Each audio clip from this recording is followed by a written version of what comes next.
안녕하세요. 김치버스 류시입니다. 제가 1부에서는 내가 어떤 꿈을 가지고 있었고 중학교 때 요리사가 되기 위해서 학교에 또 진학을 하고 실제 요리사가 되기 위해서 막 하다가 여행을 가게 되고 사진에 빠지고 그리고 여행에 완전 빠져버린 얘기까지 했었죠. 이제 그 이어가서 여행가가 된 이후의 삶을 제가 보여드리려고 해요. 그래서 변심, 여행가를 꿈꾸다. 이 꿈은 계속 바뀌었던 것 같아요. 내가 좋아하는 거, 내가 하고 싶은 거를 따라서. 그리고 그거에 대한 후회도 없었어요. 중학교 때부터 요리사를 하고 싶었는데 뭐 갑자기 여행가가 돼서 난 그럼 중학교 때부터 여행을 꿈꿀 걸. 이런 거에 대한 후회 없이 그냥 앞에 있는 것들만 굉장히 많이 봤죠. 220일 동안의 세계 무전여행을 다녀와서 이제 여행가를 꿈꿨고 그러면서 여행을 막 미친 듯이 막 다니기 시작해요. 그냥 돈을 벌면 무조건 여행 이렇게 올인을 했었죠. 그리고 여행을 다니면서 그것들을 책으로 쓰고 또 그리고 글로 쓰고 그리고 온라인 블로그 뭐 이런 게 생기다 보니까 그런 곳에 내가 찍었던 사진들을 올리고 그런 컨텐츠를 만들다 보니까 이제 후원을 받게 되더라고요. 어떤 뭐 관광청이라든지 항공사나 이런 곳에서 새로 취항하는데 아니면 자기네가 뭔가 홍보하고 싶은 그런 곳에 우리 유시영 씨 여행 보내드릴게요. 대신에 거기에 대한 글과 사진을 써주세요. 블로그에. 그리고 그 컨텐츠들을 공유합시다. 그런 식으로 막 여행을 다니기 시작해요. 강연도 이때 처음 시작해요. 26유로 책이 나오고 나서 사람들이 이런 여행이 있었구나. 이 사람은 뭘까? 이렇게 해서 불러주기 시작하죠. 학교에서. 제가 가서 막 강연을 했고 여행에 대해서. 굉장히 인생에서 잘 나갔다라고 생각했던 그런 때였어요. 2009년, 10년. 거칠 게 없었죠. 좋아하는 것들만 항상 했고 먹고 사는 것도 큰 지장도 없었고 그냥 여행 다니면서 다른 뭐 협찬 받는 것들 아니면 블로그들 그리고 뭐 돈이 필요하면 아르바이트를 했으면 됐으니까 요리로서 그렇게 하면서 살고 있었는데 어느 날 강연에서 질문을 굉장히 많이 받아요. 제가 뭐 강연을 잘하는 편이 아니다 보니까 질문에서 좀 더 좋은 답이 많이 나오기도 하거든요. 질문을 막 봤는데 마지막 질문 중에 하나가 이거였어요. 앞으로의 계획. 유시영 씨 앞으로는 뭐 하실 거죠? 지금 이렇게 여행을 진짜 멋있어요. 좋아요. 잘 다니고 있고. 근데 앞으로는 뭐 하실 거예요? 앞으로 계획은 뭐예요? 근데 그 순간 제가 좀 말문이 막혔어요. 왜냐면 저는 그냥 막연한 생각으로 30살 때까지는 내가 좋아하는 일을 하면서 살자가 제 꿈 중에 하나였어요. 모토였죠. 내가 좋아하는 일 하면서 살아야겠다. 근데 그 후의 삶 별로 생각해보지 않았죠. 그리고 그냥 막연하게 내가 요리를 좋아하고 요리를 배웠고 또 그리고 제가 피자를 되게 좋아하거든요. 그래서 32살 정도 됐을 때 피자집을 해야겠다. 그냥 그런 생각이었어요. 근데 그 순간 앞으로의 계획 뭐예요? 이랬는데 저는 32살 정도 됐을 때 피자집을 할 거예요 라고 얘기를 할 수가 없겠더라고요. 이게 피자집이 좋다 안 좋다가 아니라 내가 그들 앞에서 여행을 다니면서 내가 깼던 편견들, 청춘의 도전, 열정, 뭔가 용기 이런 거에 대해서 막 얘기를 했는데 그럼 앞으로 뭐 하실 거예요? 저는 피자집. 이게 뭐랄까 좀 안 맞았던 것 같아요. 제가 생각했을 때. 그럼 그 사람들이 결국에는 피자집을 이렇게 생각을 할까 봐. 그래서 저도 막 고민을 하기 시작하죠. 그게 내가 대답을 못할 정도의 그런 꿈이었나? 그럼 나는 앞으로 뭘 해야 되지? 어떻게 보면 다시 중학교 3학년 때로 그리고 내가 스펙업이랑 장기여행을 고민하던 그 무전여행 직전의 때로 돌아간 거죠. 난 뭘 해야 되는가? 뭘 해서 살아야 되지? 내가 좋아하는 건 뭐지? 내가 하고 싶은 건 뭐지? 근데 고민을 하면서 적어봤더니 제가 좋아하는 건 이 5가지더라고요. 제 20대에는 이런 거밖에 안 했던 것 같아요. 여행 다니고 술 마시고 사람 만나고 사진 찍으러 다니고 요리하고 요리하면 업이기도 하고 전공이기도 하니까 1학년 때는 뭐 술 마시고 사람 만나기 정신없었죠. 이런 것들을 뭔가 다 할 수 있는 그런 게 없을까? 아니면 몇 가지라도 내가 좋아하는 일을 직업으로 만들 수는 없을까? 하고 싶은 일, 해야 하는 일로 만들 수 없을까? 막 고민을 해요. 그게 뭐가 있을까? 이 5가지를 할 수 있는 게. 김치버스. 여행을 다니면서 사람들을 만나고 그들에게 내가 요리를 해주고 그런 것들을 사진으로 찍고 각 나라의 술들을 또 마셔보고 여러 가지. 김치버스면 그런 것들을 다 이루어 줄 것만 같았어요. 근데 당연히 뭐 내가 좋아하는 거 뭐지? 여행, 요리, 사람, 사진, 술. 김치버스 해야겠다. 이렇게 나올 수는 없죠, 당연히. 김치버스는 사실 그 전부터 있었던 프로젝트예요. 제가 생각을 하고 있었죠. 220일간의 무전여행을 갔다가 돌아오면서 제가 제일 먼저 했던 생각이 내 여행가가 돼야겠다. 그럼 여행을 또 다녀야겠다. 이런 생각이었는데 무전여행에서는 돈이 없어야만 할 수 있는 경험들을 했단 말이에요. 어떤 돈이 없을 때만 할 수 있는 경험들. 뭐 에펠탑에 못 올라가도 누군가의 집에서 그 사람과 교류를 하고 또 그 사람의 친구들을 만나고 그런 것들이 제가 생각하는 돈이 없어야만 할 수 있는 경험이라고 생각했는데 유럽 말고 아프리카도 가고 인도도 가고 이럴 생각이었는데 유럽밖에 못 갔잖아요. 그래서 한 번 더 세계 일주를 해야겠다. 근데 이번에는 단 돈 없이 하는 여행이 아니라 돈이 있어야만 할 수 있는 경험. 그래서 돈을 많이 갖고 가자. 그리고 또 하나는 차를 가지고 가자. 이거였어요. 내가 히치하이킹만 맨날 얻어 탔는데 이젠 내가 운전하고 다니면서 사람들도 좀 태워주고 그리고 내가 가고 싶은 데를 못 갔단 말이에요. 근데 여기 가고 싶은데 근데 차 얻어 탔는데 저기 간대. 그럼 글로 가도 돼. 뭐 이런 자유로운 여행이었는데 이제는 내가 가고 싶은 곳도 다니면서 자동차 세계 일주를 해봐야겠다. 처음 생각을 했고 여행을 갔다 와서 뭐 책을 쓰고 이러면서 그 꿈을 키워갔죠. 근데 자동차 세계 일주였지 그게 뭐 김치버스는 아니었고 자동차도 없었고 그랬던 와중에 제 주변에 친구들이 몇 명 있었어요. 3년 후에 나 자동차 세계 일주 갈 건데 너 같이 갈래? 그 친구들도 뭐 졸업하고 취업에 대한 생각이 별로 없던 친구들이었어요. 저처럼. 그래서 그래 우리 다 같이 모여서 여행을 가자. 3명이서. 그렇게 막 의기투합을 해서 차도 없었지만 차에 이름을 붙였죠. 어떤 이름을 붙일까? 어느 나라를 가도 통용되는 단어 뭐가 없을까? 버스. 버스는 뭐 아프리카 가도 버스 아니야? 뭐 태국도 버스 아닐까? 그럼 어디에서 왔다, 한국에서 왔다 이런 걸 알려줄 수 있는 단어는 뭐가 있을까? 사실 없거든요. 어떤 단어를 얘기했을 때 코리아 이게 없단 말이에요. 싸이? 그때 싸이가 뭐 뜨지 않았을 때였어요. 외국에. 이제는 뭐 싸이 하면 사우스 코리아 이렇게 알 수 있겠지만 근데 제가 조리를 전공하다 보니까 김치라고 생각을 하게 된 거죠. 근데 이 두 개를 합치고 나니까 김치랑 버스랑 사실 버스 할 생각도 아니었고 그냥 SUV 생각이었는데 김치버스 합치고 나니까 이름이 뭔가 될 것 같더라고요. 귀엽더라고요. 김치버스? 너무 귀여운데? 그래 그럼 김치를 팔면서 다니자. 그리고 또 그러다가 김치를 그 나라의 채소로 담궈볼까? 뭐 이런 생각까지 하게 된 거죠. 점점 바뀌었어요. 근데 그때까지만 해도 제가 이 강연을 하기 전 그런 질문을 받기 전 이런 고민을 하기 전까지만 해도 김치버스는 그냥 자체로 세계 일주의 수단이었어요. 내가 그냥 자동차 세계 일주를 가는데 그냥 그 차 이름이 김치버스일 뿐이에요. 부수적인 거였죠. 가서 김치를 팔거나 뭐 이런 것들은 그냥 자동차 세계 일주를 하는 거에 대한 부수적인 것들. 근데 강연에서 그런 질문을 듣고 내가 내 삶에 뭘 해야 될지에 대한 고민을 하다 보니까 계속 실패하고 포기했던 그 김치버스가 길이란 걸 알게 된 거죠.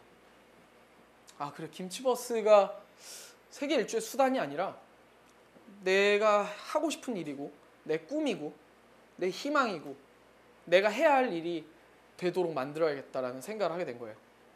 그래서 그때부터 막 올인을 해요. 다른 거 다 필요 없다. 여행, 후원받는 여행 안 가도 된다.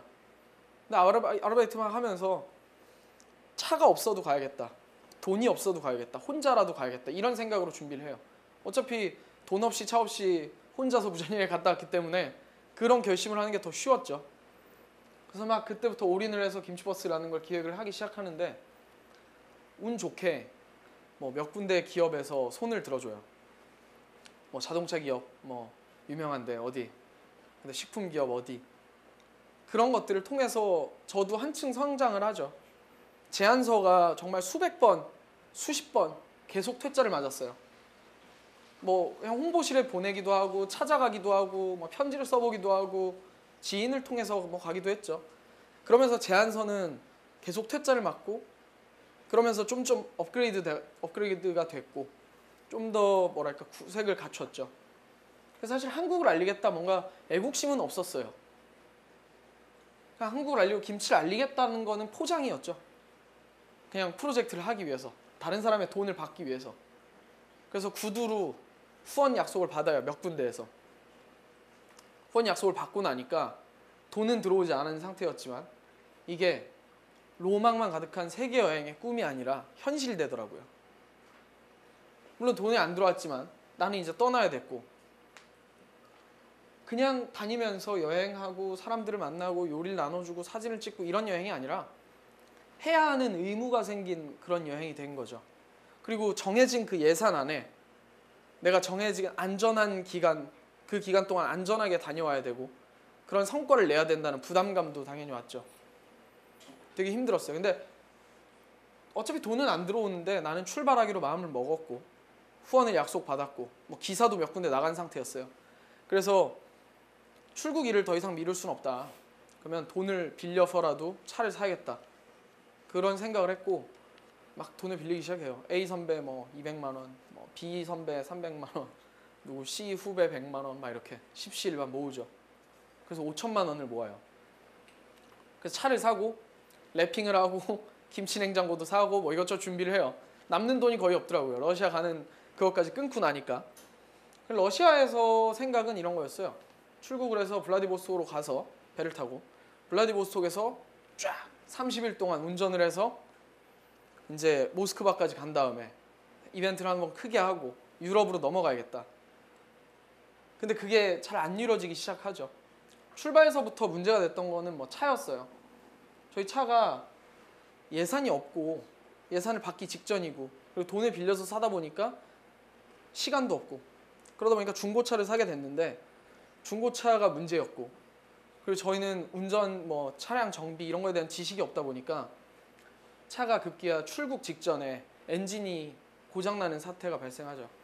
이게 차 캠핑카니까 차를 따뜻하게 하기 위해서 뭐 보일러도 있고 이랬는데 저희가 그 밸브를 잠그는 거를 잠그긴 했으나 덜컹거리면서 그게 열렸고 보일러로 막 구동액이 들어가면서 엔진이 결국엔 탔고 저희는 모르고선 신나게 와 진짜 내가 3년 동안 이렇게 했는데 결국 드디어 출발하는구나 이러면서 막 항구로 막 가는데 엔진이 멈추죠. 근데 기적적으로 저희가 출국까지 3일 남았을 때였는데 3일 만에 엔진을 드러내고 새 엔진을 바꿔요. 그리고 다시 또 출발을 했는데 또 항구로 가다가 이번에 엔진 옆에 터보라는 게 막 문제가 나서 차에 연기가 막 나기 시작하고 그런 것들을 고치고 막 돈을 더 쓰고 그래서 출발을 해요. 노이로제에 걸릴 지경이었죠. 출발은 꼭 하고 싶다. 나는 어떻게든 출발하겠다라고 출발을 해서 러시아에 도착을 했는데 블라디보스톡에 영사님들을 만났어요. 영사님들이 말리기 시작하는 거예요. 너네 갈 수 없다. 왜? 우리가 출발이 계속 미뤄지고 해서 10월 말에 출발하다 보니까 블라디보스톡 갔을 땐 11월이었고 그땐 이미 눈이 오기 시작했었죠. 안전상의 이유로 못 가게 하는 거예요. 길이 험하다. 자동차 타이어 펑크 엄청나는데 너네 타이어 몇 개 챙겼니? 뭐 없죠. 우리는 하나밖에. 길은 아니? 모르죠. 내비게이션도 없는데 안 되는데. 러시아어 할 줄 아니? 모르죠. 러시아어 어떻게 해요? 그럼 눈 안 치우는데? 그럼 눈을 어떻게 쓸면서 갈 수는 없잖아요. 저희가. 주유소 언제 한번 나올지도 몰라. 가다 너네 멈출지도 몰라. 가다 추워서 죽을 수도 있고 집시가 나올 수도 있고 호랑이 나온다는 얘기까지 하더라고요. 아니 그 너무 황당하게 모든 이유로 저희를 만류했어요. 저희 처음 생각은 들어가서 한 달 만에 주파하는 거였는데 10,000km를 고물차를 끌고 근데 통관부터 4일 걸리면서 26일로 줄었고 저희가 가진 시간이 그리고 영사님들이 말리면서 도저히 떠날 수 없는 상황이 된 거죠. 그리고 블라디보스톡에서 모스크바까지 가는 예산은 한 200만 원 정도로밖에 안 잡아놨어요. 차로 가면 차에서 밥 해먹고 자고 뭐 기름값은 싸니까 러시아가 근데 그 예산 안에 맞춰서 가야 되는데 이쪽에선 말리고 그래서 그냥 가서 죽겠다라는 게 저희 결정이었어요. 3명이 떠났는데 비장하게 야 돈은 이미 빌렸고 후원사에서 아직 돈도 안 들어왔고 우리가 이렇다 할 결과물도 아무것도 없고 근데 어떻게 대체 한국으로 돌아가냐 5천만 원 빌렸는데 그냥 가서 죽자 그런 심정으로 어쨌거나 우리가 해낼 수 있지 않을까라는 생각이었는데 영사님들이 절충안을 냈던 게 횡단 열차에 태우자 이런 거였죠. 그래서 그때 그거 안전하고 괜찮을 것 같다. 처음으로 포기하는 거였지만 그래도 안전이 더 중요하고 앞으로의 날들이 더 중요했으니까 그래서 차에 실어요. 차를 열차에 실어요. 근데 문제가 저희 예산이 200만 원이었는데 저희가 타고 가는 것만 500만 원 그리고 열차에 차를 실는 게 700만 원 벌써 뭐 1,000만 원 이상 오바가 났고 그리고 열차에 차를 실어서 가면 저희는 일주일 만에 가요. 모스크바에. 근데 차는 한 달이 걸려요. 저희 3주 동안 뭐 차도 없고 집도 없고 먹을 것도 없고 아무것도 없는 거죠. 당연히 숙박시설 필요하죠. 먹는 거 당연히 필요하고요. 이때가 진짜 뭐 제일 힘들었던 시기였어요. 김치버스를 하면서. 물론 그 전에도 계속 안 됐기 때문에 힘들었는데 돈도 없고 당연히 차는 늦게 오고 비자는 또 다시 받아야 되고 그리고 후원사에서는 돈이 입금돼서 우리가 그걸 해결할 수가 있었지만 전체 예산보다는 너무 많이 쓴 상태였고 이거 우리가 안전하게 400일 할 수 있을까 막 이런 고민부터 시작됐죠.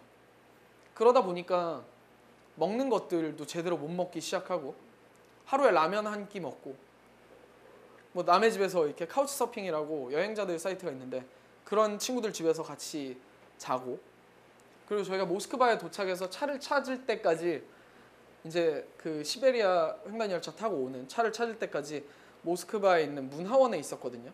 한 3일 정도 머물렀어요. 거기서. 근데 거기에 비디오실이라고 이렇게 약간 서재처럼 비디오들이 막 빽빽하게 있고 되게 한 요 정도 한 남자 3명이 누우면 꽉 차는 정도의 공간에 저희가 머물렀어요. 그래서 눈치 보이잖아요. 너무 거기에서도 뭐 씻는 거라든지 하는 것도 아무것도 없는 것 같고 차도 없고 얘기는 해놨지만 그 안에서 눈치 보면서 계속 배는 고프고 꼬르륵 소리가 이어지고 그런 일들이 동유럽까지 계속 이어지면서 저희가 차를 찾긴 했지만 이런 프로젝트를 하다 보니까 친구들끼리도 갈등이 막 생기기 시작하는 거죠.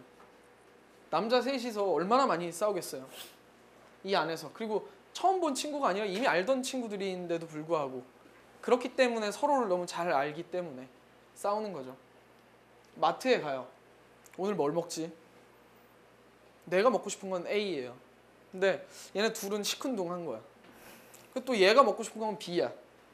내 거를 반대했으니까 나도 야 저거 먹지 왜 니 그거 나도 그럼 싫어. 이렇게 반대를 위한 막 반대가 계속되고 서로 그러다 보니까 그냥 야 제일 싼 거 이렇게 먹게 되고 그런 것들이 갈등이 막 터져서 막 멱살 잡고 싸우기도 하고 힘든 순간들이었죠. 차량 고장, 뭐 내적 갈등. 사실 싸우고 집에서 그 차에서 나가도 갈 데가 없는 거예요. 한 번은 제가 너무 화가 나서 막 싸우다가 그 뭐 와사비 뭐를 샀나 아마 그랬을 거예요. 그 장을 보는데 너무 비싸서 나는 보고도 지나쳤던 그 와사비였는데 누군가가 장바구니에 넣어서 우리가 사온 거죠. 이게 누가 샀어? 근데 맛있는 거 좀 먹읍시다. 막 이런 사소한 문제로 싸우다가 제가 문을 팡 닫고 나왔는데 아무도 저를 잡으러 오지 않더라고요.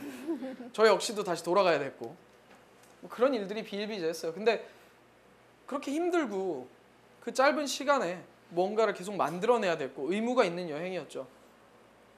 그럼에도 불구하고 포기하지 않고 계속 했던 거는 여러 가지가 있는데 내가 좋아하는 것들 이런 것들을 원 없이 할 수 있었기 때문이기도 해요. 내가 좋아하는 사진들을 정말 많이 찍을 수가 있었고요.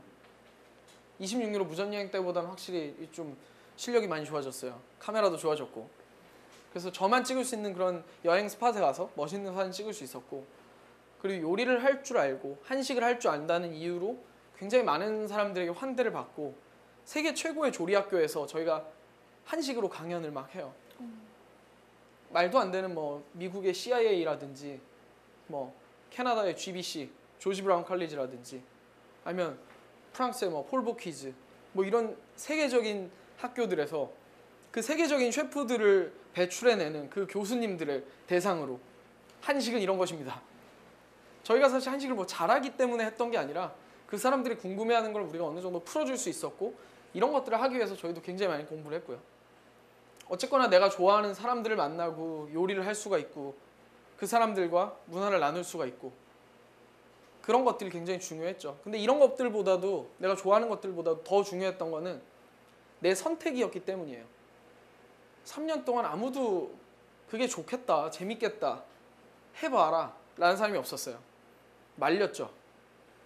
29살에 이제 너도 취업해야지 이런 시선이 더 많았어요. 근데 그런 사람들을 설득하고 그리고 나 자신도 설득해야 됐고 또 그리고 후원을 받기 위해서 계속 기업들을 만나서 실패하고 믿어주지 않던 사람들을 결국엔 믿게 해서 내가 출발했는데 그냥 우리끼리 싸워서 아니면 내가 너무 피곤해서, 내가 힘들어서, 내가 지쳐서 더 이상 하기 싫어서 그냥 포기하고 싶지 않았던 거죠.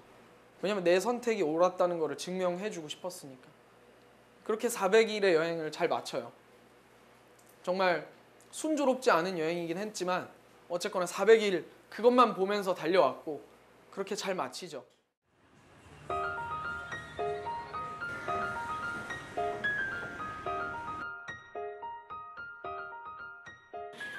저는 김치버스 프로젝트 진행하고 있는 류시영이고요.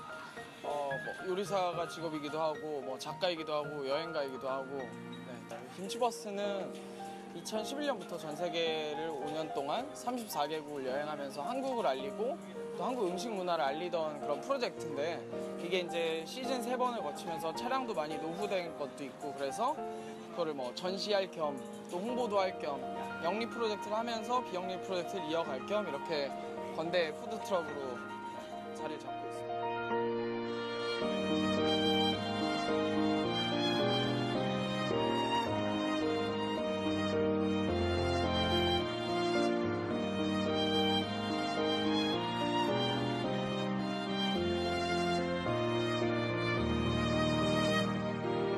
이런 거예요. 외국에서 알릴 때는 김치 자체만을 알리는 게 아니라 그냥 한국 음식 전반적인 거를 알려줬어요. 그러니까 김치를 먹어라, 뭐 김치가 너무 좋다, 김치만이 뭐 최고의 건강 음식이다, 한국 음식이 제일 맛있다, 이런 게 아니라 그냥 우리나라에는 이런 김치라는 문화가 있고 어느 식당을 가든 어느 집을 가든 그런 김치를 먹을 수 있다, 그리고 발효라는 문화가 있고, 그런 것들을 많이 보여주려고 했고, 그런 식으로 무료로 시식을 했더라면, 여기 건대에서 하는 거는 시식이 아니라 이제 판매잖아요.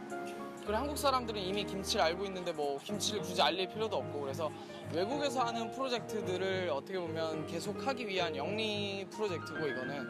그리고 이건 한편으로는 젊은 친구들이나 아니면 어린아이들, 뭐 김치를 잘 안 먹는 요즘 친구들에게 김치를 좀 더 색다르게 보여주는 방식이기도 하죠.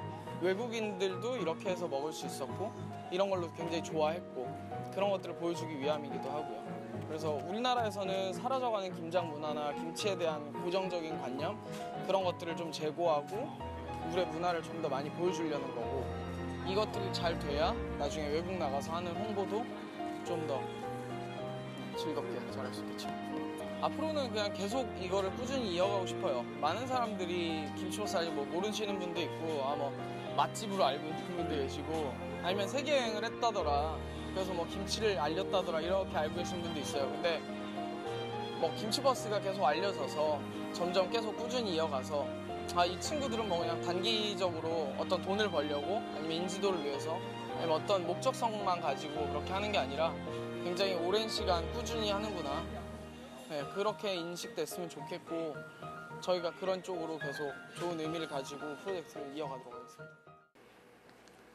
두 번째 책을 열심히 썼고 2번의 제가 장기 여행을 마쳤죠.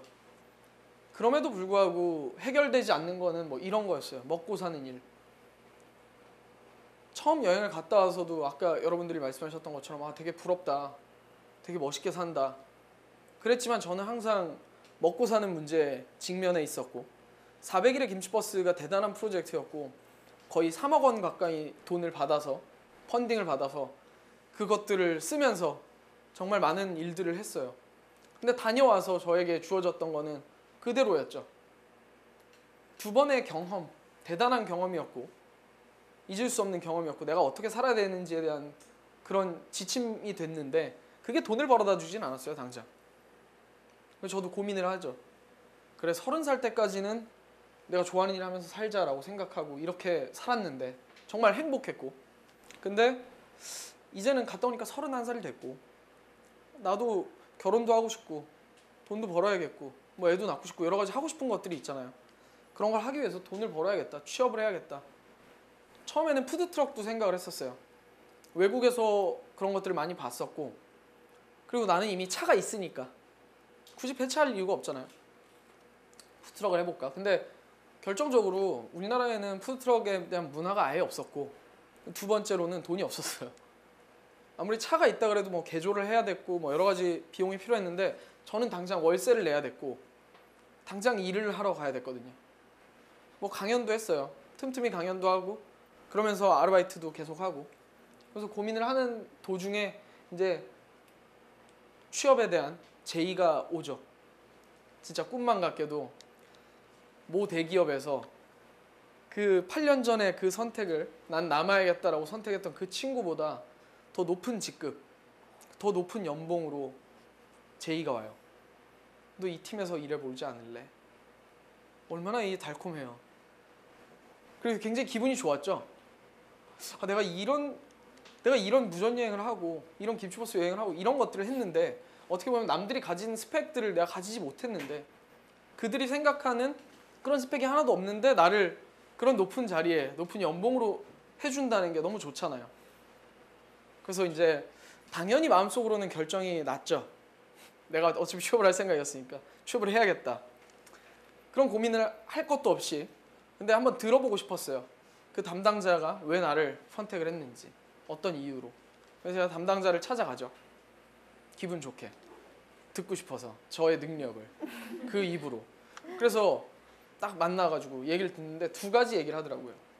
하나는 어느 회사나 마찬가지인데 전체 회사에서 예산을 이렇게 뿌려줘요. 자기네 부서로 더 많은 예산을 받아올 수 있을 것 같다. 너는 펀딩이나 이런 걸 해봤으니까. 회사도 똑같다. 우리 부서로 넌 더 많은 돈을 받아올 수 있을 것 같아. 1번이었고. 두 번째는 이 회사의 이 부서가 돈을 막 버는 부서가 아니라 돈을 쓰는 부서예요. 그리고 장기 프로젝트를 하는 부서였단 말이에요. 한국을 알리는 그런 일을 하는 식품 회사였는데 근데 장기 프로젝트 하는데 너는 3년 동안 4년 동안 이렇게 꿈을 포기하지 않았고 400일 동안 안전하게 또 갔다 오고 거의 한 4, 5년 동안 계속 프로젝트를 해왔으니까 너는 그런 인내심이 있다. 장기 프로젝트 할 수 있을 것 같아. 이 두 가지더라고요. 기분이 굉장히 좋았어요. 아, 역시 우리나라에서도 이런 게 통할 수가 있구나. 무형의 경험들을 진짜 유형의 자산으로 바꿔줄 수가 있구나. 기분이 좋았어요. 그래서 막 집으로 돌아오면서 핸드폰으로 막 검색을 하면서 그 기업의 연봉 수준, 뭐 복리후생 이런 것들 막 검색을 하면서 막 걸어오죠. 기분이 좋아서. 네, 답은 내일까지 드릴게요. 뭐 이렇게 하고. 근데 그 순간 그런 모습이 쇼윈도에 딱 비쳤어요. 막. 근데 그게 너무 그 순간이 비참하더라고요. 결국엔 돈 때문이었나? 이런 생각이 들기 시작해요. 내가 20대 때 했던 선택들 그리고 김치버스를 결국 떠나면서도 그런 선택을 했던 이유는 내가 좋아하는 거 그리고 내가 뭔가를 했을 때 행복한 거 내가 제일 1번으로 두는 가치는 행복 그런 것들이었는데 결국에는 연봉이 1,000만 원, 2,000만 원 더 주면 아, 너무 좋은데요? 아니면 좀 덜 주면 아 이건 좀 뭐 별로 결국에는 그렇게 돈으로 매겨지는 거예요. 실제 그게 맞을지도 몰라요. 그럴 수 있겠죠. 근데 그 순간은 그게 제가 너무 싫었던 거예요. 아, 내가 돈 때문에 살았던 건 아닌데 뭐 이런 생각이 들었고 그래서 이제 가열차게 전화를 해서 거절을 하죠. 주변에 욕을 엄청 많이 먹었어요. 너 무슨 건방지게 이런 기회는 다시 오지 않는다. 너가 어떤 기회를 차버리고 막. 근데 그런 것들은 들어오지 않았죠. 그냥 다시 중학교 3학년 때 그리고 무전여행 가려고 했을 때 김치버스를 가려고 했을 때 고민했던 것처럼 다시 한번 고민을 하게 돼요. 내가 좋아하는 건 뭐지? 내가 하고 싶은 건 뭐지? 그런 고민의 끝이 없이 계속 됐던 것 같아요. 근데 그때는 먹고 살아야 되니까 취업도 하고 싶고 어쨌거나 돈을 벌어야 된다는 생각도 있었으니까 하나 더 했죠. 거기에 내가 제일 잘하는 건 뭐지? 그거랑 나만 할 수 있는 건 뭐지? 그런 걸 고민을 하게 되죠. 근데 실제 나만 할 수 있는 건 별로 없더라고요. 내가 제일 잘하는 거는 많을 수 있어도 근데 나만 할 수 있는 게 딱 하나 있었어요. 그때 김치버스죠. 이건 처음에 400일 갔다 오면 끝나는 프로젝트였어요. 시즌 2, 시즌 3 이런 것들이 아니라 그냥 400일 갔다 오면 없어지는 프로젝트. 이 프로젝트 끝나고 제가 3명이 갔다 왔는데 한 명은 미국으로 뭔가 프로젝트를 하겠다라고 떠났고 또 한 명은 원래 프랑스 유학을 가고 싶다. 그래서 아직 학교도 남아있고 학교로 돌아갔고 저는 백수였고 제가 하지 않으면 없어지는 프로젝트였고 이 차도 폐차되는 차였죠. 그래서 다시 한번 고민을 했고 김치버스를 해야겠다라는 걸 결정을 해요. 그래서 시즌 2를 시작을 하죠.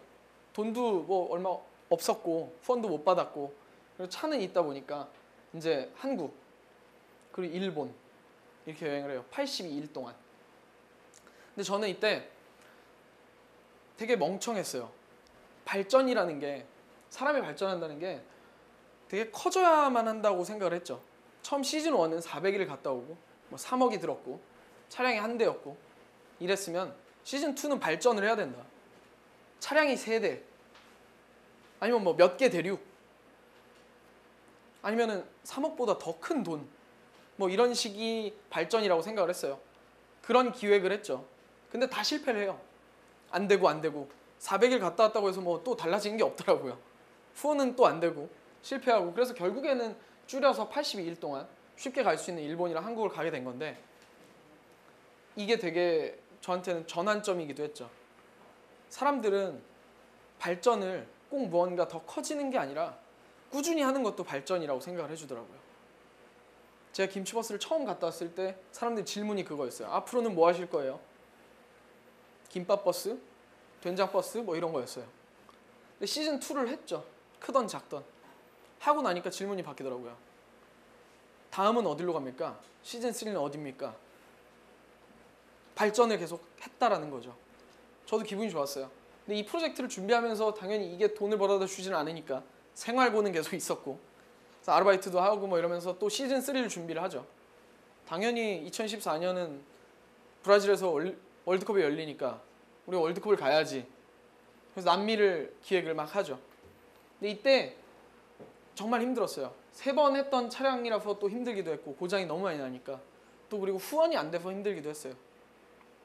차를 보내주는 거는 어떤 기업에서 해주기로 했는데 막상 비행기표라든지 가서 쓸 돈이라든지 행사를 할 수 있는 그런 것들이 갖춰지지 않았었고, 한번 인터뷰에서, 라디오 인터뷰에서 그런 얘기를 한 적이 있어요. 시즌 3를 기획하고 있고 남미를 갈 거예요. 그랬더니 아 그럼 언제 갑니까? 그래서 언제 남미 월드컵 할 때 가요. 근데 사실 잘 안 돼서 후원이 안 되면 못 갈 수도 있어요. 그랬더니 그분이 저한테 그러더라고요. 아니 그게 웬 무책임한 발언입니까? 이렇게. 그 제가 누구한테 책임을 져야 되죠? 제가 좋아서 하는 프로젝트고 돈이 안 되면, 돈을 못 받으면, 돈이 없으면 못 갈 수도 있는 거 아닌가요? 근데 많은 사람들이 그렇게 생각한다는 걸 알게 됐죠. 이게 되게 무책임하다고 보여질 수도 있구나. 이 프로젝트라든지 아니면 내가 하는 활동들에 대해서 되게 많은 기대를 가지고 꿈을 가지고 이렇게 살아도 된다라고 생각하는 사람들이 있구나라는 생각을 하게 됐고, 이 프로젝트를 하면서 결국에는 10일 전에, 출국 10일 전에 몇 군데 기업에서 갑작스럽게 후원이 돼서 성공적으로 마치게 되긴 했는데, 뭐 가서 푸드트럭을 할까 이런 생각도 했었어요. 이 프로젝트를 하면서 그래, 후원에만 의존하지 말아야겠다. 내가 어떤 비즈니스 모델이 필요하다. 후원이 없어도 출발할 수 있는 무언가가 있어야겠다라는 생각을 하죠. 그래서 이제 시즌 4, 그 다음 해에 준비를 할 때 시즌 3까지 마쳤던 차량을 서울 건대 커먼그라운드라는 곳에 이렇게 푸드트럭으로 정착을 시켜요. 3년 동안 취업에 대한 고민을 했고 그 안에서 푸드트럭이란 건 사실 없었어요. 푸드트럭에 대한 생각은 처음에만 했지만, 근데 이때는 상황이 또 달라졌더라고요. 그때는 안 됐지만 이때는 되더라고요. 우리가 차량이 커서 푸드트럭을 어차피 등록은 못하지만 이런 공간이 생긴다는 걸 알게 됐고, 컨테이너 건축물들이 이 광장에 우리가 실내 건축물로 등록이 돼서 이렇게 움직이지는 못하겠지만 이렇게 홍보를 하면서 비즈니스 모델을 만들 수 있다는 거를 접했고 이거를 진행을 하죠. 근데 시즌 3까지 마치니까 사람들의 질문이 바뀌어요. 시즌 4는 어디로 갑니까? 이것도 있었지만 시즌 5는 우리랑 합시다. 이렇게 바뀌더라고요. 그래서 시즌 4는 이 김치버스 푸드트럭 런칭을 하면서 동시에 이탈리아로 가게 되죠. 당연히 차는 없으니까 또 급하게 준비를 하다 보니까 현지에서 렌트를 해서 진행을 해요. 근데 어쨌거나 제가 여기서 느꼈던 거는 이것들이 발전한다는 거는 꾸준히 해야 된다는 거. 이탈리아 갔던 시즌 4는 불과 22일에 불과해요. 한국에서 간 차도 아니었죠. 그냥 렌트해서 행사를 했던 거였어요. 그런데도 이거를 계속 이어갈 수 있다는 게 행복하더라고요. 이 비영리 프로젝트를 계속 하다가 영리 프로젝트를 하게 된 건데, 이것들이 지금은 공존하고 있어요. 왜냐하면 김치버스 프로젝트를 계속 이어가기 위한 공존이죠. 예를 들면 이런 거예요. 프로젝트를 할 때만 김치버스에 대한 기사가 나오고 영상이 나가고 뉴스에 나와요. 근데 이제는 푸드트럭을 하다 보니까 푸드트럭 관련한 이슈라든지 서울의 어떤 밤도깨비 야시장이라든지 뭐 여러 가지 그런 것들의 자문위원으로 활동하기도 하고 그러면서 기사들이 계속 나오기 시작하죠. 푸드트럭 때문에 기사가 나긴 했지만 어쨌거나 속 내용을 들여다보면 이 차량은 그냥 푸드트럭이 아니라 이런 활동을 했다. 그리고 앞으로 이런 활동을 할 것이다. 계속 한국을 알리는 차량이다. 이런 기사가 계속 나다 보니까 실제 이번 올해 시즌5 같은 경우도 먼저 연락이 왔어요. 시즌5 우리랑 합시다. 우리가 이러이러한 계획을 가지고 있는데. 그래서 영리 프로젝트가 내가 생각했던 것처럼 비즈니스 모델이 돼서 돈을 벌어서 우리가 그 돈으로 프로젝트를 하진 못하고 있지만 어쨌거나 이걸 통해서 어떤 홍보가 돼서 인지도가 올라가고 기사가 계속 나오고 사람들이 많이 알게 돼서 김치버스 프로젝트를 할 수가 있구나 계속. 그리고 반대로 이 비영리 프로젝트가 영리 프로젝트를 또 도와주기도 해요. 많은 사람들이 모르고선 그냥 오죠. 커먼그라운드에 오기도 하고 지나가기도 해요. 타코를 먹고 케사디아를 먹고 한국 저희가 메뉴 개발한 것들을 막 드시면서 저희의 사진들을 보고 책을 보게 되고 차를 보면서 아, 이 차 그냥 이런 차가 아니었네. 아, 이런 푸드트럭이 있네. 어떤 스토리가 있구나. 외국에서 이런 걸 알렸네. 지금도 하고 있네. 이런 것들이 계속 연계가 되면서 사람들이 더 많이 찾아주게 되는 거죠. 저희 역시도 일정 금액 이상 구매를 하시면 10,000원 이상 구매하면 이렇게 병따개를 저희가 드려요. 처음에 사람들은 그냥 뭐예요? 왜 놓고 가는 사람도 많았어요. 뭐 자석 병따개. 근데 이게 저희가 다녀온 나라를 디자인한 거란 말이에요. 나눠주면서 얘기를 하죠. 우리가 갔다 온 나라들이다. 이 차가 갔다 온 거예요. 그러면서 소통할 수 있는 공간이 되기도 했어요. 그리고 지금은 한 12개 정도 나왔는데 이거를 모으려고 직접 오시는 분들도 많이 있어요. 그런 식으로 영리랑 비영리가 계속 공존을 하면서 김치버스 프로젝트를 계속 이어갈 수가 있는 거죠.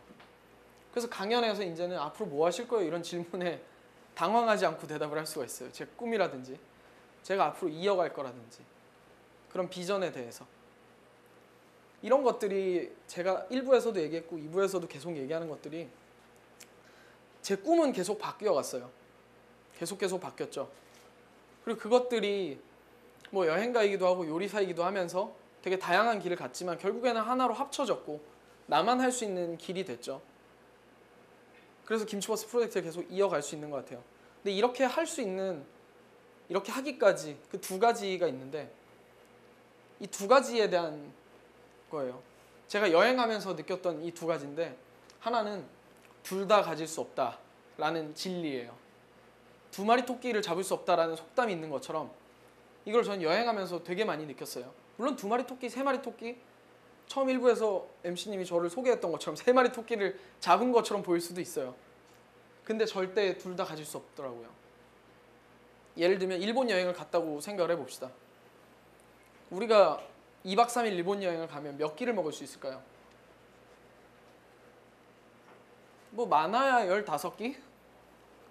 뭐 간식도 먹고 뭐 또 먹고 막 이것저것 길에서도 먹고 밥도 먹고 우리가 어차피 다 먹지 못해요. 일본에 가서. 저랑 아버지랑 오사카 여행을 갔는데 아버지 뭐 드시고 싶어요? 여기는 오사카는 역시 타코야끼 뭐 오코노미야끼 이런 게 유명한데 근데 아버지가 생각하는 거는 나 일본 처음 왔으니까 일본 라멘 한번 먹어보고 싶어. 일본 카레 한번 먹어보고 싶어. 뭐 일본 스시 한번 먹어보고 싶어. 이런 것들이었어요. 아 여기 왔는데 그래도 일본 그건 어디 가나 먹을 수 있는 거고 여기서는 좀 이런 걸 먹었으면 좋겠다라는 생각도 있었죠. 근데 그런 것들을 얘기하면서 느꼈던 게 결국에는 다 먹을 수 없다는 거죠. 다 할 수 없는 거예요. 근데 이걸 알고 느끼게 되면 되게 포기가 쉬워져요. 내가 어차피 둘 다 할 수 없는 거예요. 장기 여행을 할 건지 아니면 스펙업을 할 건지 아니면 여기 여행을 갈 건지 남을 건지 둘 다 할 수가 없거든요. 어딜 취업을 하면 여행을 못 가겠죠. 여행을 가면 당연히 취업을 못 하겠고 뭐 여러 가지 양립할 수 없는 것들이 많이 있는데 그거에 대해서 알게 되면 아쉬움이 없어지는 거예요. 프랑스 파리에 갔는데 막 이것도 보고 싶고 저것도 보고 싶고 막 무리해서 막 봐요. 근데 어차피 다 못 봐요. 그렇죠? 그러면 알고 나 어차피 다 못 보니까 하나라도 제대로 보자 아니면 내가 좋아하는 것만 보자 라고 생각하면 좀 더 마음이 편해지죠. 근데 이게 꼭 여행뿐 아니라 인생에서도 똑같더라고요. 저는 하나를 가지기 위해서 다른 하나를 완전 포기했었어요. 요리사가 되기 위해서 아니면은 무전여행 하면서 여행가가 되기 위해서 그 외에 김치버스를 또 떠나면서도 다른 친구들이 가지고 있는 그런 회사에서 버는 돈이라든지 아니면 그때 29살의 나이에 기대하는 모든 것들을 버렸기 때문에 이런 프로젝트를 할 수 있었어요. 근데 그거에 대한 아쉬움도 없었죠. 왜냐면 이 두 번째 거 다시 선택할 수 없다라는 진리가 또 있거든요. 예전에 아마 여러분들은 모르실 것 같은데 이휘재 씨가 나와서 이렇게 인생극장이라고, 인간극장 인생극장이었나? 그래 결심했어 이러고 두 가지의 삶을 사는 게 있어요. 어떤 순간의 선택으로 이것도 살아보고 저것도 살아보죠. 그럼 뭐 결국 하나는 안 좋았고 뭐 하나는 좋았고 뭐 그래서 하나를 선택하는 그런 삶이었어요. 근데 실제에서는 그렇게 할 수가 없잖아요. 그리고 그 순간 8년 전에 선택을 했을 때 무전여행을 저는 떠났고 친구는 남았어요. 근데 그 친구가 잘해서 했다고 할지라도 제가 남았을 때 그 친구처럼 살 수는 없단 말이에요. 왜냐면 제가 가진 것들이 다르고 제가 가진 능력도 다르고 그와 또 제가 살아온 환경도 다르고 모든 것들이 달라요. 어차피 내가 만약 한 번 선택을 하면 다시 선택할 수 없어요. 그래서 이 두 번째 선택을 하면서 합리화를 계속 했던 거죠. 끊임없는 합리화. 내가 이게 선택한 길이 맞다. 왜냐면 이미 돌이킬 수도 없어요. 아, 절로 가볼 걸, 저걸 해볼 걸. 이럴 필요가 없죠. 왜냐면 난 이미 선택했고 출발했으니까. 이게 맞다라고 생각하는 끊임없는 긍정의 합리화가 굉장히 많이 작용했던 것 같아요. 그래서 둘 다 가질 수 없고 어차피 하나를 선택했으면 이거에 최선을 다하자 라고 생각하면서 계속 좋아하는 일을 찾고 그걸 하다 보니까 지금까지 오게 된 거죠. 저는 앞으로 김치버스를 계속 이어가기 위해서 여러 가지 프로젝트를 준비를 하고 있어요. 하나는 뭐 똑같이 외국에서 했었던 프로젝트 계속 진행하는 거. 이번 31일 날 7월 30일 날 남미로 또 떠나요. 리우데자네이루 올림픽. 그래서 9월 23일까지 한국의 음식 문화, 한국의 음식 이런 것도 알리지만 평창 동계올림픽도 같이 홍보하기 위해서 그렇게 떠나고요.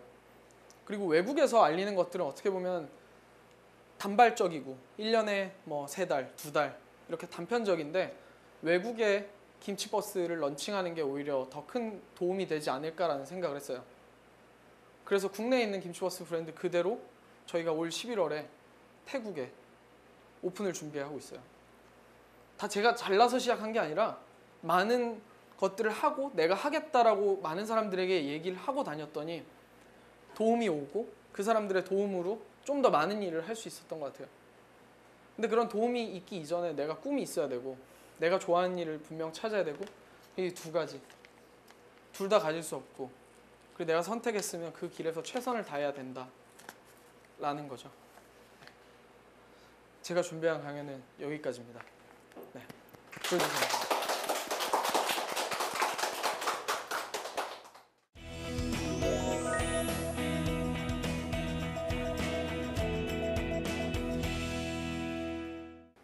네, 여행을 해도요, 이렇게 기발한 여행을 할 수 있으면 얼마나 좋을까요? 우리 그냥 여행하기도 참 힘든데 이렇게 의미 있는 여행을 하면서 살 수 있다면 더 행복할 것 같아요. 그쵸? 네. 저는요, 계속 들으면서 그럼 도대체 외국에서는 김치를 어떻게 생각하고 있는지 좀 궁금했던 것 같아요. 외국에서 김치를 생각하는 것들을 되게 한국에서는 막 꺼려할 것이다, 냄새난다, 싫어한다 이렇게 생각을 많이 하잖아요. 실제 예전에는 그랬을지도 모르겠어요. 막 그래서 유학생들이 막 이렇게 계속 많이 포장해 놓고 또 집에서는 김치를 잘 안 먹고 냄새 난다고. 근데 요새는 굉장히 많이 바뀌었죠. 한국에 대해서도 많이 알고 싶어 하고 또 김치에 대해서도 많이 알고 싶어 하고 김치를 좋아하는 사람들도 굉장히 많아요. 실제 다녀보니까 한류라는 게 얼마나 대단한지 많이 느꼈고 그리고 한국 음식에 대해서 관심을 갖다 보니까 이제 김치라든지 한국 사람들이 실제 먹는 것들 그런 거에 대한 관심도 굉장히 많고요. 그냥 김치를 만들어 주신 거예요? 아니면 뭐 김치로 요리를 해주신다거나? 네. 그냥 김치를 막 만들어서 막 나눠주진 않아요. 왜냐면 우리나라 사람들도 김치 이러면 와 김치만 먹진 않잖아요. 그쵸. 김치랑 뭐 밥을 먹는다거나 아니면 뭐 찌개를 만들어 먹는다거나. 네. 근데 김치가 되게 좋은 게 그 하나만으로 요리이기도 하지만 또 요리 재료이기도 하단 말이에요. 그쵸. 저희는 처음에 그런 생각을 해가지고 외국 나갔을 때도 그들이 처음으로 거부감을 느끼지 않게 요리로 한번 만들어보자. 아무래도 매운맛이라든지 여러 가지 맛들이 좀 바뀌지 않을까. 고기라든지 치즈, 토마토 이런 것들이랑도 잘 어울리고 그런 식으로 요리를 해서 만들기도 했고요. 근데 그런 요리로 해서 만드는 거는 어떻게 보면 한국에 대해서 잘 모르는 사람들이라든지 아니면 김치버스에 꼭 참여하지 않았던 사람들이 왔을 때 그런 것들이었고 예를 들면 이런 공간이 있거나 아니면 어떤 한국에 대해서 강연을 한다거나 한국에 대해서 알고 싶은 사람들이 왔을 때는 저희가 굳이 김치를 가지고 뭐 퓨전 요리를 한다거나 이런 게 아니라 그냥 우리가 직접 먹는 그런 것들, 밥, 국, 뭐 그런 반찬들 이런 식으로 해서 나눠주기도 하고 우리가 먹는 것들을 많이 보여주려고 했어요. 김치 역시도 마찬가지죠. 김치 꼭 요리 안 하기도 하고 그냥 김치, 밥이랑 같이 먹기도 하고 그런 것들을 궁금해하니까 많이 보여주려고 했죠. 근데 실제로 마늘이나 생강 같은 거에 대해서는 좀 냄새 난다고 하시는 외국인 분들이 좀 있기도 하잖아요. 그럴 수 있죠. 왜냐면 실제 제가 한번 그 김쇼스 갔다 와서 나중에 또 유럽에 어떤 알리는 여행이 있었어요. 한국 음식을 알리는 여행이 있었는데 한국 문화를. 근데 그때 거기 현지 독일에 계시는 이사님이 저한테 막 불고기를 만드는데 그러더라고. 아, 독일 사람들은 마늘 냄새 싫어하니까 마늘 빼라. 이 마늘 먹으면 뭐 일주일 동안 몸에서 냄새 난다고 한다. 싫어한다. 그래서 제가 그랬어요. 아니 그럼 마늘을 뺄 거면 불고기를 왜 합니까? 걔네가 좋아하는 음식을 할 거면 뭐 케밥 하지 왜? 아니면 독일 소세지 이런 거 하지. 그렇죠. 불고기 하자 그래놓고 왜 마늘 빼지? 막 엄청 화를 냈어요. 왜냐면 우리나라 사람들이 먹는 거를 보여주는 게 나는 좋다라고 생각을 해요. 그리고 그들이 궁금한 것도 당연히 그런 거예요. 아, 자기가 먹어보면서 처음 먹어봤는데 한식이 이런 맛이구나. 한식은 어떤 느낌이구나. 이런 거에 대해서 알 수가 있는 거죠. 그리고 실제로 외국에서도 마늘이라든지 액젓 막 이런 거를 싫어한다고 생각하시는 분들도 많은데 그거를 또 좋아하시는 분들도 굉장히 많이 있어요. 근데 이런 건 있죠. 단편적으로 호불호가 매운 걸 아예 못 먹는 사람이 있어요. 그럼 아예 시도를 못 하는 거죠. 그래서 이제 김치를 가지고 맵게 할 수만 있는 게 아니라 물김치도 있고 백김치도 있고 뭐 다양하죠. 그리고 경상도 같은 경우는 묵은지에 이렇게 씻어가지고 회에 싸먹고 뭐 이러기도 하잖아요. 그쵸. 그래서 그런 요리법을 막 저희도 하기도 했고 그러니까 맛의 호불호가 중요했던 게 아니라 이 사람들은 문화를 느낄 수 있는 그런 기회 그런 걸 갖는 게 더 중요했던 것 같아요. 어느 나라에서 좀 김치를 좀 많이 좋아하던가요? 뭐 미국 같은 경우는 워낙 비싸게 그리고 건강한 식품이라는 게 있기 때문에 근데 공짜로 막 나눠주잖아요. 한국 음식 그렇죠. 이런 것들 뭐 엄청 많이 좋아하죠. 되게 고급 음식이고 건강한 음식이라고 생각하는데 이런 것들을 한국에서 직접 가져온 거를 또 보여주는구나라고 생각을 하니까. 좀 거부감이 있었을 것 같긴 한데 그래도 문화를 접하려고 했던 그런 외국인들의 시도가 그래도 대표님을 통해서 좀 빛을 발할 수 있었던 것 같아요. 한 친구가요. 자기는 일본어를 전공하고 있어서 나중에 일본에서 일할 생각이 있는데 일본 사람들이 좀 한국에 대해서 가지고 있는 편견이 있거나 좀 그런 게 좀 궁금하다고 질문을 했었거든요. 제가 2013년에 일본 전국 일주를 이제 김치버스로 하면서 되게 우려 섞인 시선을 많이 받았어요. 그 극우 세력들도 굉장히 많이 그리고 한일 감정도 되게 안 좋을 때였거든요. 해코지 당한다는 얘기부터 시작해서. 근데 제가 실제 여행을 하면서 만났던 일본 사람들이라든지 그들이 만난 김치버스에 대한 인상들은 굉장히 좋았어요. 그리고 그들이 기무치라고 했던 거는 사실 진짜 발음이 안 돼서 기무치라고 하는 것이지 그게 자기네 나라 거라고 우기기 위해서 기무치라고 하는 게 아니더라고요. 실제 한국 김치를 더 높은 그 퀄리티라고 생각을 하고 더 높게 쳐주기도 하고 그만큼 그 사람들이 한국의 김치라든지 한국의 문화를 좋아하기 때문에 그런 것들을 자기들도 기무치라고 이렇게 만들어서 팔기도 하고 그리고 한국에 대한 인식이 제가 느꼈던 것들은 굉장히 좋았어요. 그 사람들이 좀 더 적극적으로 알기를 원했고 그래서 저희 뉴스에도 막 나간 적이 있었는데 네. 제가 마침 생일이었거든요. 아, 일본 뉴스에? 네, 일본 뉴스에. 근데 그 사람들은 또 이런 생일이라든지 기념적인 일에 되게 좋아하더라고요. 그러면서 생일 축하도 직접 뉴스에서 제가 받고 깜짝 생일 축하로. 네. 되게 좋은 기억이 많이 있습니다. 네. 그러면 일본뿐만 아니라 좀 다른 나라를 이제 많이 돌아다니시다 보면 한국에 대해서 그분들이 가지고 있는 편견이나 뭐 그런 게 좀 있었을 것 같아요. 여행에 대한 편견들은 많이 있죠. 한국뿐 아니라 그냥 아시아 사람들이 여행을 오면 그냥 사진 찍고 뭐 이동하고 사진 찍고 버스 타고 근데 그런 것들은 진짜 뭐 편견일 수도 있고 실제일 수도 있어요. 근데 그게 저는 나쁘다라고 생각을 안 해요. 우리나라 사람들이 외국에 유럽이라든지 이런 데 먼 데 가면 당연히 시간이 없고 많은 것들을 보고 싶은 사람들이 있는데 그런 여행도 그렇게 할 수 있다. 근데 그것이 꼭 이렇게 여행하는 거는 되게 아시아 사람들처럼 무식한 여행이야. 뭐 이렇게 생각하는 것 자체도 사실 별로 신경 쓸 시선이 아닌 것 같아요. 외국인 분들이 이제 한국인을 딱 보면 뭐 원숭이다 뭐 이런 표현 쓰거나 저한테는 계속 뭐 차이나 뭐 이런 식으로 얘기를 했었던 게 있었는데 그런 건 있죠. 네. 중국인이냐고 많이 물어봐요. 네. 근데 실제 중국인이 많고 그들이 구별하기가 되게 어려우니까 그냥 하는 거지 우리가 그걸 가지고 뭐 굳이 너무 저도 기분 나쁜데 기분 나빠할 건 없는 것 같더라고요. 왜냐면 우리가 사실 유럽인들을 보면서 어느 나라에서 왔는지 알 수가 없잖아요. 아니면 아프리카 사람들을 보면서 이 사람이 가나 출신인지 콩고인지 어딘지 모르잖아요. 네. 그 사람들도 마찬가지로 우리를 봤을 때, 아시안을 봤을 때 구별을 할 수가 없어요. 그러다 보니까 뭐 당연히 제일 많은 차이니즈라고 부르고 또 아무래도 중국인에 대한 이미지라든지 이런 것들이 있다 보니까 우리가 그걸 거부감이 있는 건데. 기분 나빠. 그럼요. 근데 물론 조롱하는 사람도 있지만 네. 다 그런 건 아니니까요. 여행을 좀 많이 하다 보면 또 편견이 깨지기도 하고 그렇게 되는 것 같아요. 마지막 공식 질문을 드리고 싶은데요. 이제 청년들에게 마지막으로 한마디를 남겨주고 싶으시다면 어떤 말을 전해주고 싶으세요? 뭐 좋아하는 일 못 찾는 사람도 아까 많다고 그랬고 뭘 해야 될지 모른다는 사람도 되게 많았어요. 근데 저는 뭐 그런 것들이 어떤 뭘 해야 되고 꼭 뭔가를 이뤄야 되고 이런 게 아닌 것 같아요. 그냥 젊은 청춘 때는 다양한 사람들을 만나고 다양한 일들을 하고 다양한 벽에 부딪혔으면 좋겠어요. 그리고 굉장히 많이 실패하고 좌절했으면 좋겠어요. 계속 순탄하게 갔던 사람이 만약 30대에 어떤 벽을 만난다거나 자기가 넘을 수 없는 산을 만난다면 그때 오는 데미지는 사실 20대 때보다는 훨씬 커요. 저도 살면서 느낀 건데 절대 안 되는 것도 있더라고요. 무조건 막 한다고 해서 되는 게 아니더라고요. 근데 그런 거에서 빨리 포기할 수도 있고 또 다양한 것들을 하고 실패를 하면서 내가 갈 수 있는 길, 내가 하고 싶은 길 이런 것들을 더 많이 찾을 수 있는 것 같아요. 그래서 실패하고 포기하고 뭐 좌절한다고 해서 실망할 필요가 없는 것 같아요. 어느 거나 할 수 있고 무엇이든 될 수 있고 뭐든 할 수 있는 그런 나이대니까. 네, 오늘 말씀 너무 감사합니다. 네. 대표님 말씀처럼 이런 말이 있어요. 우리가 할 수 있는 가장 큰 모험은 우리가 꿈꿔왔던 걸 이뤄내는 것이다 라는 이야기가 있는데요. 사실 모험이라고 하면 굉장히 막연하게 두렵고 불안하고 위험할 것 같고 그런 생각 많이 하잖아요. 근데 사실 그런 것 속에서 이렇게 큰 경험, 큰 가치를 얻을 수 있게 되는 것 같습니다. 여러분, 여러분의 삶에서 어떤 꿈을 꾸고 계신가요? 우리가 우리의 꿈을 조금 더 명확하게 한다면 도전하는 것, 그 두려운 모험을 극복하는 걸 조금 더 쉽게 해볼 수 있지 않을까요? 멈춰있던 마음과 생각이 흐르는 시간, 청산유수 오늘 강연 여기서 마치도록 하겠습니다. 고맙습니다. 감사합니다.